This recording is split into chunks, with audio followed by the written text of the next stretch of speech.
This is definitely one of the best things I've made on this channel. Butter chicken curry. You can actually increase the spiciness for the Nigerian palate to enjoy it more, but definitely try this.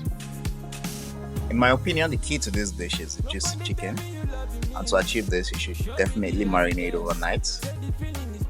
And as usual, ingredients are in the description. Once you're done with the marinating, next is to fry them, air fry them, or put them in an oven.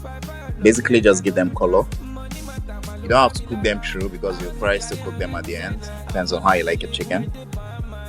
Then we'll start with the butter. We'll definitely add that again, it's in the name. I added Bayleaf, which is not standard, but you can skip that. Then your tomato, cashew, and green chilies. Then you add water, and then you add your spices.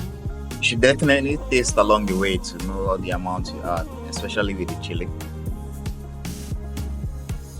After boiling for a while and softening up everything, especially the cashew, you can add this to a blender or use your animation blender to blend to a fine paste. Start getting a creamy texture, you add your half cup of butter. Then you go back with your chicken and you cook this for a while. About 7 minutes to 10 minutes. Then you add your heavy cream.